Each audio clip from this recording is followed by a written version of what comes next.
This was me, 3 decades ago, a wannabe rock star with my very first music making setup. It was just a Tascam 4 track tape machine, an Alice's sequencer, and then all the sounds came from that Roland D5 synthesizer. This setup enabled me to write songs, get a major label record deal.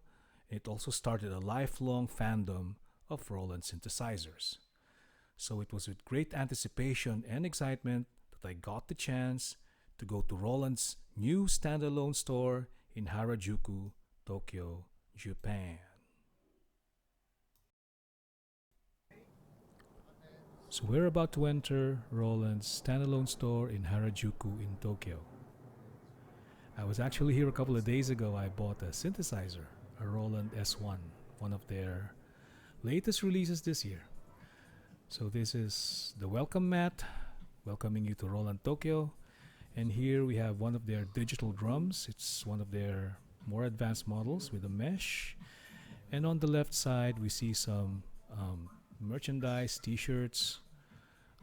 This one is a kanji design. It's 5,000 yen. And this one is the more traditional Roland logo, the old Roland logo really, 4,000 yen. And Roland released a lot of very iconic drum machines and synthesizers in the 1970s and 80s. And it's on their merchandise. So these are the 808 909 drum machines used by hip hop and techno artists. And you can see here some of those XOX. 202 is a sequencer, 303 is a bass machine, 505 is a drum machine, and another Tokyo Kanji t-shirt design here. Very neat, really. It's 5,000 yen. Okay. And then we see some of their current releases of synthesizers.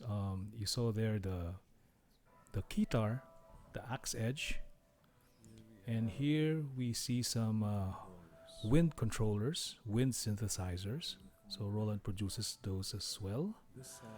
We see some of their smaller synthesizers. I actually have one of these.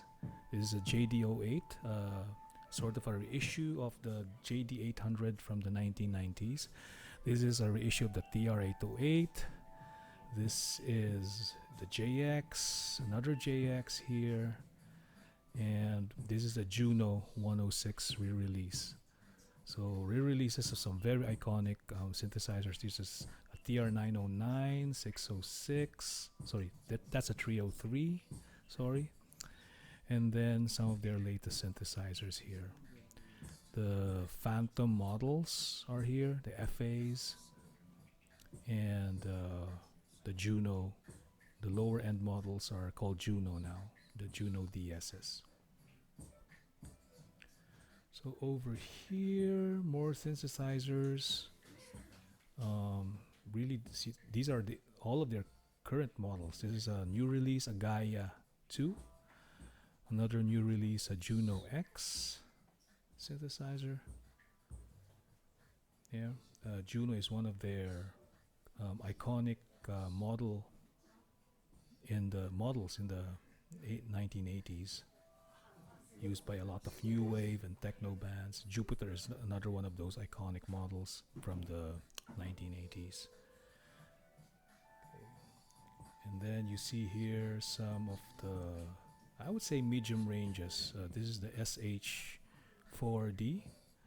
And then these are the new IRA compact models, T8, the J6, which I have, and then the S1, which I just bought, shamefully. And then this is the JD-XI with the vocoder. Okay, then some monitors here. This is another drum machine, and more drum machines, TR6, MC101, and these are samplers, groove box samplers. So nothing but current models here. You see some accessories, instrument cables, more cables, MIDI cables right here. And then as we go down the basement, now this is something very neat. We see some sort of wallpaper as you go down. the whole history of Roland, of all the instruments that they released over the years, starting in the I would say the late 1970s when they started operations and they started producing their iconic synthesizers, drum machines, and sequencers. So early 1970s, yeah, 1972, they actually started in Osaka, Japan. Didn't know that. So we're now in the basement. The basement, it's mostly the electronic drums, very high end models here. They almost look like acoustic drums, but the main difference is that you need amplifiers for these, and you can actually use headphones for quiet practicing so your neighbors or your wife or your daughters or your parents won't get mad at you when you bash away.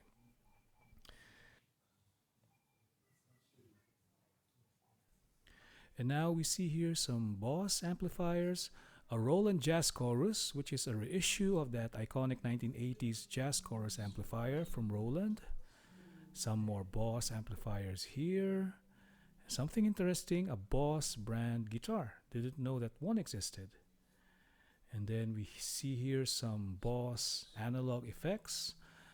I think these are mostly the current models. Boss has been making analog effects since the 1970s. They do have some very iconic models, the chorus, the fuzz, the overdrive, metal zone from the early 90s.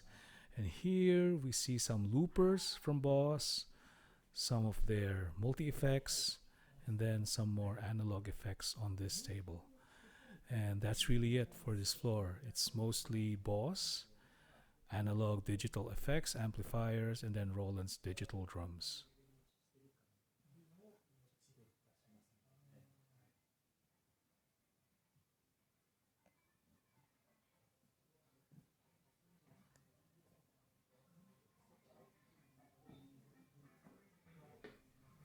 So let's take a look again at this wallpaper and try to find some of the stuff I bought from Roland.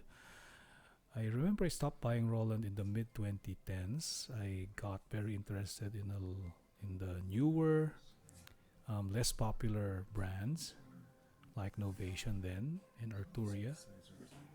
But in the 90s, I was a very, very big Roland fan.